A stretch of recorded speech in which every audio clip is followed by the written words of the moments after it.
So with a response on Twitter that I saw in regards to the response to Pilgrim's video, Pilgrim's post essentially saying, you know, how would you model this? I thought it would be good to do a longer form video. So this is that. So the first thing that I'd look at in terms of this shape is the fact that this is all compound form. So you've essentially got one big form that's comprised of lots of compound shapes. And those compound shapes are, you know, you've got this outer form, and then you've got within that form, you've got this form, you've got this form, you've got this inner cut that goes across the entire weapon, you've got this cut here, you've got these inner cuts, and they're all cut from the same cloth, except that they share different widths and different fillets into other parts. And the complication is essentially, I would say, this little area right here.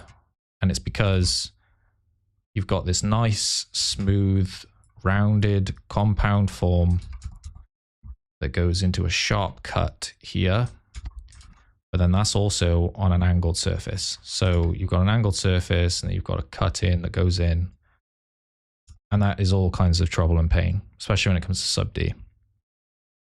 So my plan is to break that illusion. And the way I'm going to do that is essentially by winging it and trying to see if I can do it on the fly and also explain how I'm doing it on the fly. So without further ado, let's kick this in. So first thing I'm doing is moving that plane back. Second thing I'm doing is making a rectangle that roughly fits the body form of that area that I'm interested in. So that. So sometimes I start with a plane.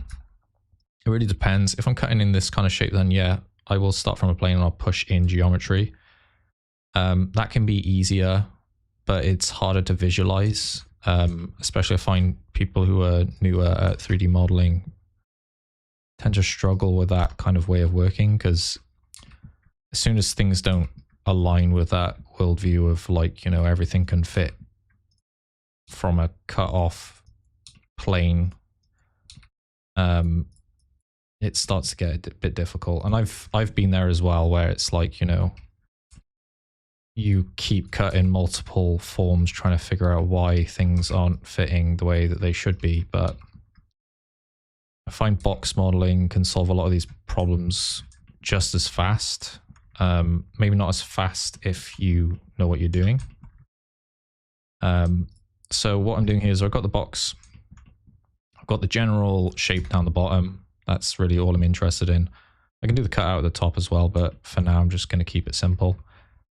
This has a bevel, quite a wide bevel that comes all the way up to here and here on this. So my plan is just to combine those two together. So I'm looking at them both as a single form, and this to be a Boolean cutout. So my thought process here is that they're one and the same. You know, they exist in the same space, they exist in the same universe, therefore, you know, keep them like that. You know, it doesn't really matter too much.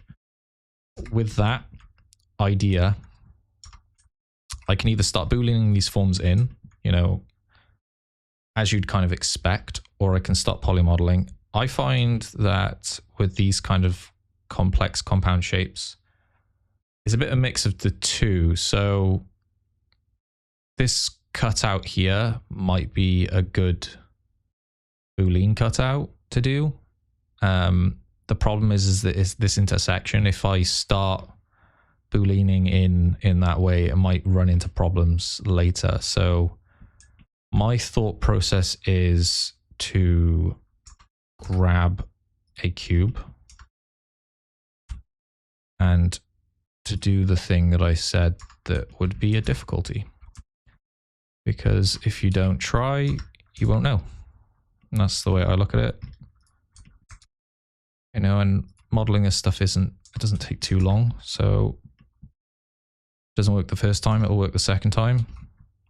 You'd hope, but That's what practice is for. So I'm putting in that bevel, which you can barely see through all these shapes. That is a difficulty. X-ray distance gets a bit finicky. So that's roughly the bevel shape there of that first cut. And I'm thinking it might cause problems down the bottom. So I'm debating whether this is the correct way. So I cut that. Yeah, you see it cuts into that bevel, which isn't necessarily what I want. So maybe instead of that, I will cut this in manually. So I'll stick an edge here, stick an edge there, straighten them both on the Z axis, align them just like that. And then what I can do is I can move these points in instead. That gives us our first bevel, which is quite a shallow one if you look at the reference. Quite shallow there. And then we can move on to the, I think maybe the shape, the secondary cut here. Might have a bit of the same problem down the bottom, but I think it will be okay. Just line that up there. Line this up with the vertex snap there. Pull this out. This one doesn't go in too far. What I'm going to do is I'm going to line this edge up. And what I want to do is get these points roughly to match this angle that was already there. So get as close as possible. There will be Boolean issues from doing this, but I don't care enough to contemplate that. So with that, we'll move this edge over just to give it a nice 45-degree cut in, because there is one. Put a chamfer here, very small one, because I'm going to subd this, so I want only a minor chamfer.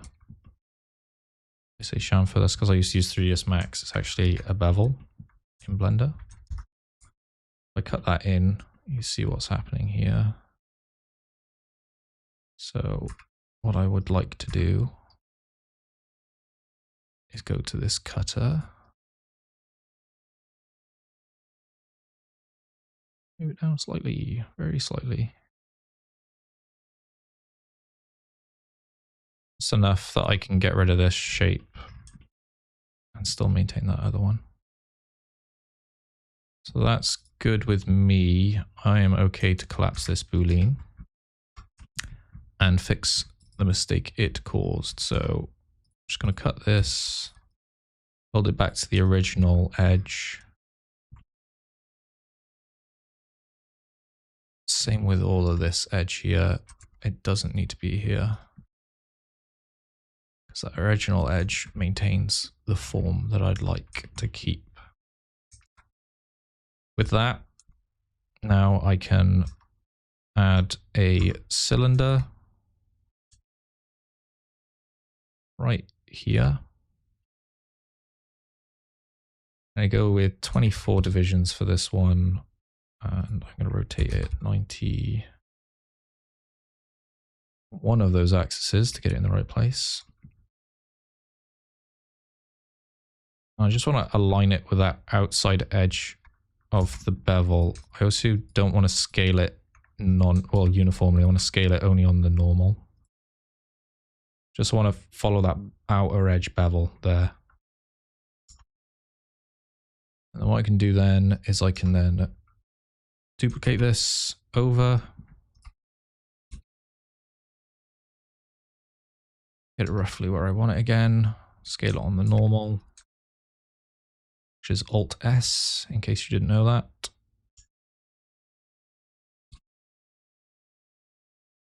lining it up. And then with this one, I want every other edge because I want half the amount of divisions because it's smaller. So you just do check a deselect. Actually, I might maintain that density because it's looking like it's going too low. I join these two together and get rid of the inner faces. Get rid of all these faces in here. I just want where it's tangential to the other edge on the other side.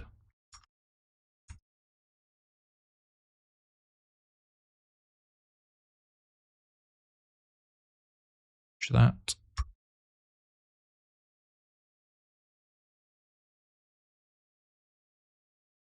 Back here, that looks good to me. Bridge them. Nice. What I'm going to do is I'm going to try and think of this as this form cutting out the other form. So first thing I'm going to do is I'm going to cap it. Go all the way through. This is a lot thicker than it needs to be. I will say that. So I might not go as far. I might pull this back a little bit. It's supposed to be essentially half this thickness. Yep, out there. So what I'm planning to do now is to try and get this cut angle into this form here. So there's two ways about that. I can either take these faces, invert them, cut it from the original, which doesn't sound too bad. I'm going to get rid of some of these edges as well because they are not welcome. So I'm just going to take these faces, duplicate them off as their own selection. Then I'm going to invert the normals, take the outer edges, extrude them out, cap that face, select this one, and then take it away from the other. So I have that edge going on there. And then with that, I can also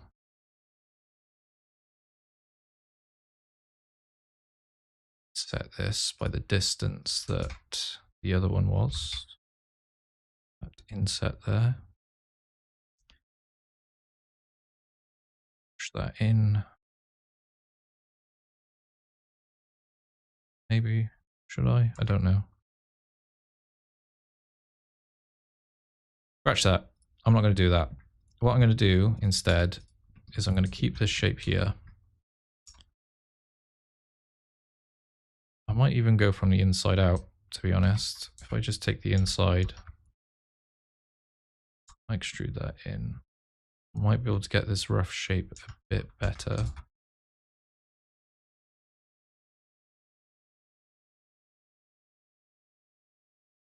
Just rotating and trying to line it up slightly. Scaling non-uniformly, which is an absolute nightmare and you should never do.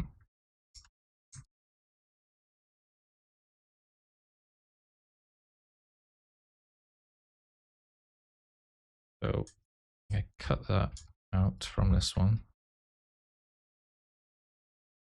Make sure the normals are flipped back again.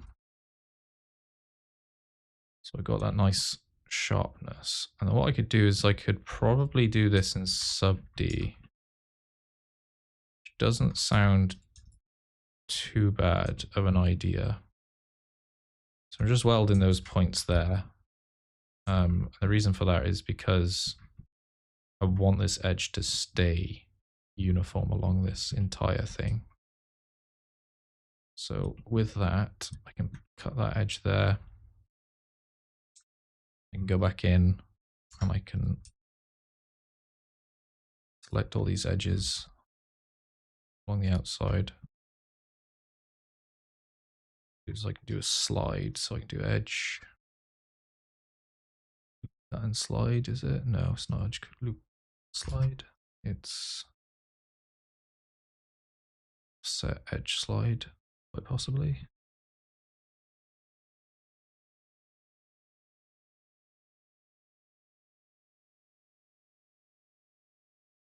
I'll do an easy way. Easy way is just to click inset. So you just insert the edge to the rough distance of that bevel. Slide these down. Don't worry about the mess. The mess can be fixed. So we'll address the mess just by deleting all these edges that are unneeded. I want to continue this flow that's here up and around. And I also want to weld these together. I know I've made triangles, but that is fine as long as if it works. So with that, like that, press this here. So obviously the typical thing would be to do this. Problem is I don't want this bevel to cross over this form here, because if you look at the actual pictures, if I look over a picture of the FN P90 and look for a side view,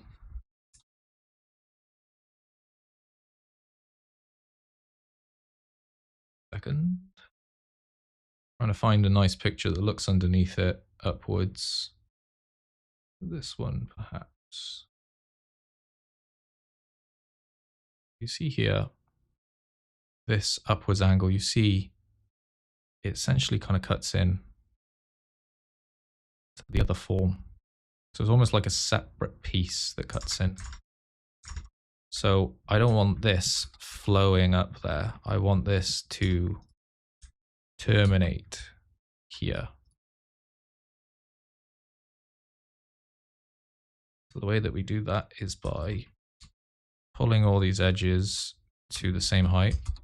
And I'm breaking the tangent of all those faces up there. But that is fine. I can fix that. The way I fix that is with machine tools. So I click the faces I want and the face angle I would like, and I can just go flatten. And wow, that is great. Move this edge down, this edge down, this edge down. So it's good to me. These guys can get welded at the end. They're not important. So the thing is important is getting that bevel to flow all the way around these areas. So this would be the way. So if I do, instead of offset, we use percentage. What percentage does is essentially it'll go the full distance of the width and it'll clamp on both sides no matter the width distance. So the thing with clamp is it can be useful, but also very not useful. And the reason why I say that is, I'll leave this there. I'll just show you an example. So if I use this cube as an example, and I make two edges kind of thin, and I have an edge here, and I pull one of these edges down. If I bevel this with a clamp on, change this to offset, and I put clamp overlap on, as soon as it gets to that edge here where it's like, oh no, there's an edge here, I've touched an edge, it won't go any further. And that can be a problem because obviously sometimes you want it to go the full distance of that width. So if I, for example, had a edge here and I wanted to bevel this entire distance from 100% here to 100% here, the only way you can do it is with percentage, and it will go the 100% and it'll hit both ends. The only thing is you have to remember to weld the vertices after you've done it. So I'm gonna go to vertex mode. I'm just gonna grow my selection just to make sure I've got everything. I'm gonna merge by distance. I can turn the distance down. I'm gonna go until I can't see any polygons move. And then we can fix these triangles here. So I'm just gonna get rid of them because they're not important to me once again. It's a very slender P90, so I'm going to get rid of that center edge.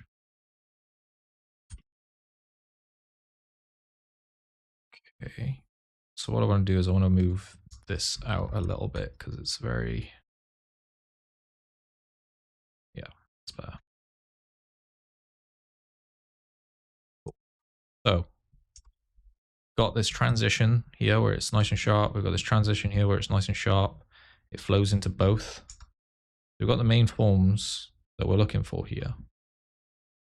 Let's see. The only issue is that this edge is kind of very close to that, which I'm not too happy with because that's going to make an extremely sharp edge. I would like for it to be a little bit off that. To be honest, this entire bevel here could probably come over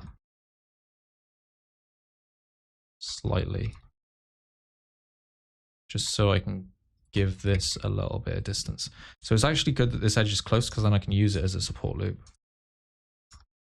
So now we've got the main forms here. I'm going to address the elephant in the room, which is this cutout. So get a cube, move it into place,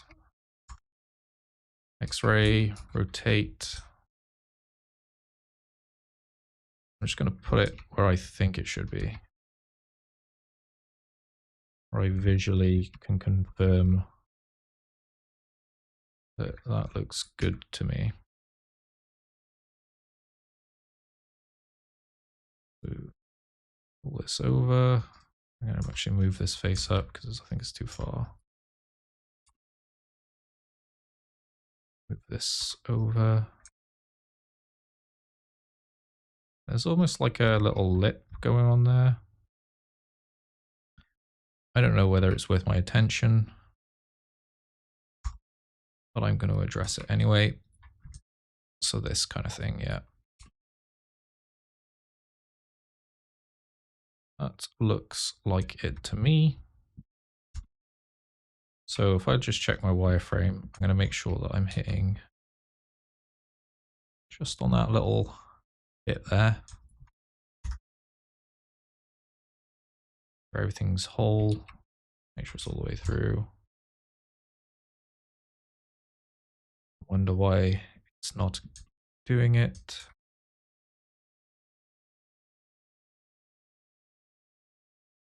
Check my face orientation. There you go. So if you're not getting your Booleans working, it's probably a face orientation. So that cuts out there. And now we can collapse and work on what some would interpret the fun part and some would definitely say the opposite, which is your edge loops and flow. I'm not really one to mess around with flow. I am, however, one to mess around with n-gons. So I'm going to throw n-gons everywhere that is humanly possible to hold all of these edge widths. And what I'm trying to do here is I'm just trying to make sure that when I subdiv this, it doesn't absolutely explode. I'm very aware that it will do that because a lot of these edges of convex forms are not connected to any vertices at all. So I'm also aware that this face is going to have to go because they said so, but mainly because I'm not working on this area here. It's just these areas essentially. So it's not my focus. So what I want to know and make sure is that this is going to be a nice transition for that bevel. So you can see here, it's like a curved bevel. It goes up and around. So to maintain that, what I'm going to do is I'm going to make sure that there's an inner loop here. So, you know, a loop that goes along here and on the outside. And I'm not going to worry too much about this being a 45 because that 45-degree angle is going to allow it to curve, you know. So if I add loops, that should do it for me in theory. Practice is a different thing. In theory, I'm going to go with my gut here. So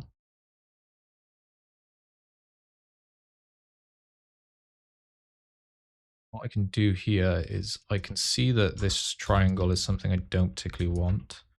I can see that this edge here is almost, it's on the precipice of wanting to be a support edge. So I might give it a little push to become a support edge and support it in its decision to become a support.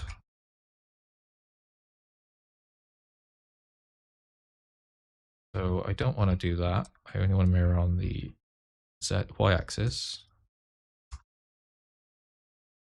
See these 2 points, they look like they want to be together. This point here, I think these ones look like they like each other more.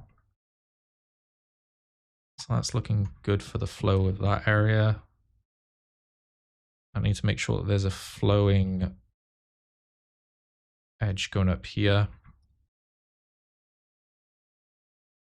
Just mirror again. So I am working destructively. And the only reason for that is because I'm recording a video and I know that if I mess it up, it means I have to do it better the next time. You should always save your work whenever possible because it's a mistake to lose your work. So I know that this face here also needs a support. So this can come all the way over. These can come down a little bit. I said. Calm down. That's better. I also need a support that runs through the top of this. So I shall add that as well.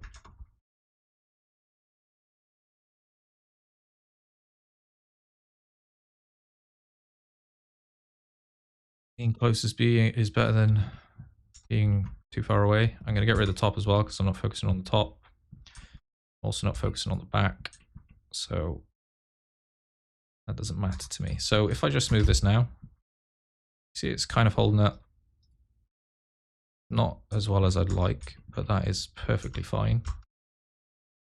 I also want to only see it when I edit. So I'm going to just add these here.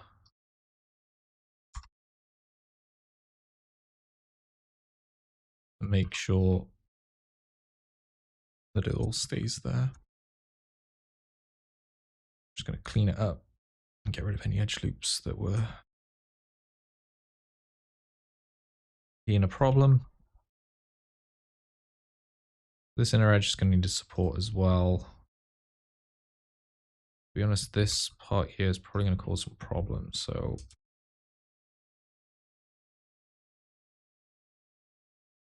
I will inset these faces. I will realign them correctly. Maintain that good shape we had a minute ago. Yep. That's what I want. Got double edges here. This broken vert, which I shall weld.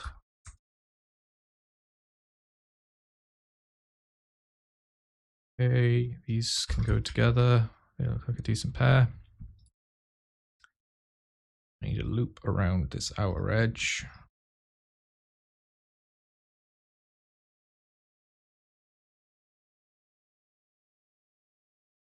Get rid of that one in the middle. That gives me good flow. Which is exactly what I'm looking for.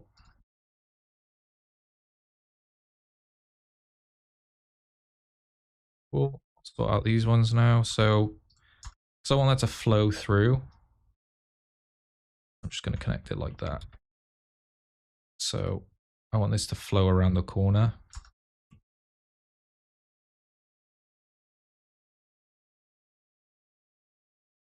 It's close enough.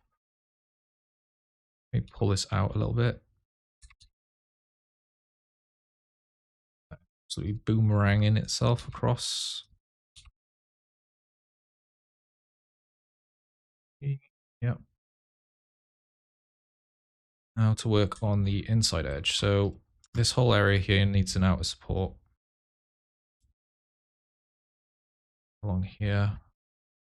So what I can do is I can just inset it because I did have Kurishiro's edge slide tool, but it doesn't seem to be working in Blender 4.2. So I'd really like for it to work because it saves a lot of time. I can just get rid of these contending edges here.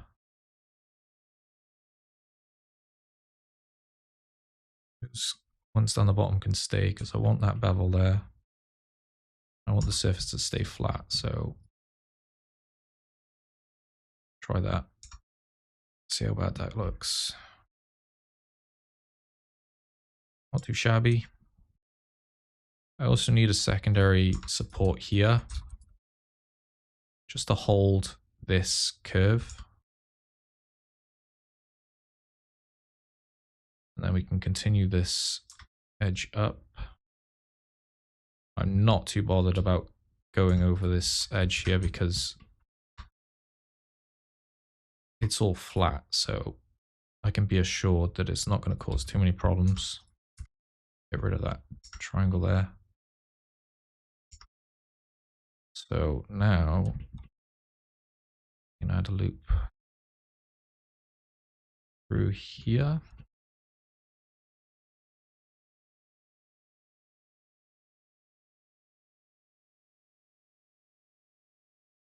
Cut through there, just to hold these edges here.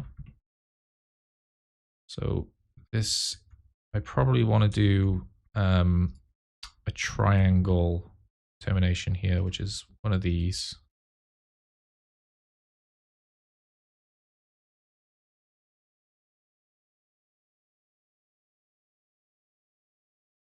Something like that.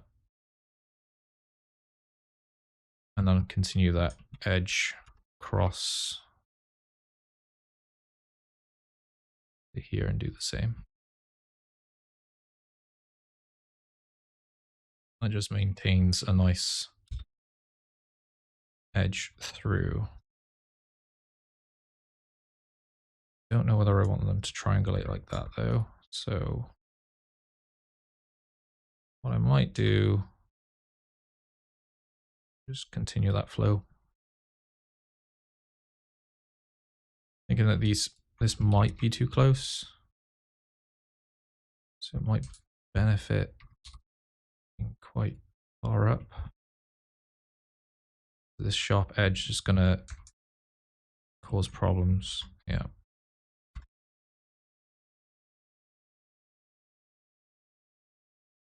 So what I might do is I might flow this over the edge, which isn't always what you want, but it gives us a better curve there. Along with that, I'm going to move it over, move it across.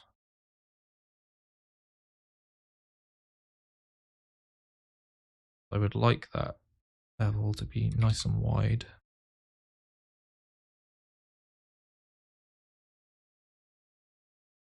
I want it to be sharp, but I don't want it to be too sharp. That's the idea. So that's looking good to me. I think this might be too sharp. That's looking better. So what I might do instead of terminating it up there, I might terminate it here. Keep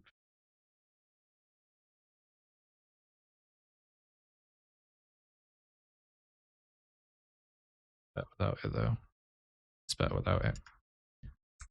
Sometimes it's better without it, which it is. So with that, continue this edge over.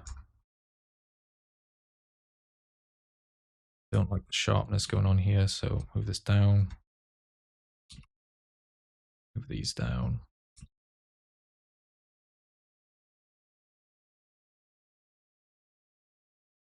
A lot of massaging points, that's what I'll say. That's good to me. So now we got to make sure that this goes around here. Keep that nice and tight.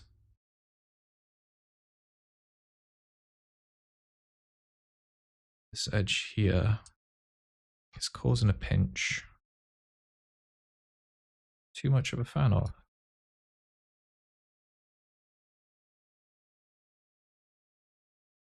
So I'm gonna remove, add it back, but at the correct distance.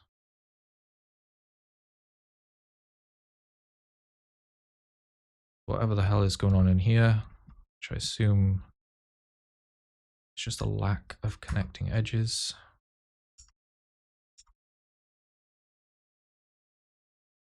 This is begging for a control loop. But I don't know whether I want to give it one. What I might want to do instead is move this edge over. It's better.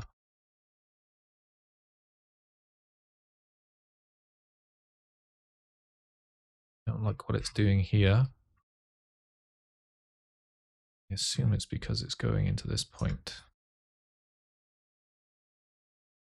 And an Engon is just what that needs. So now we just clean up. So we clean up the top edges. We just want these flowing up and out.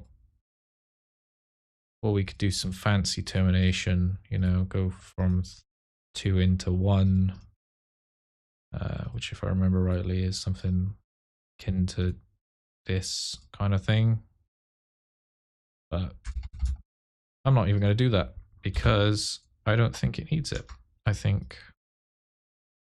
a lot of the shapes that were at the top, you could easily terminate them up there. And that will give you the shape that you're looking for. Let's have a look at this with a better material. And that's how you would get close. So hopefully this was useful to whoever watched it. And I hope this helps you in the future.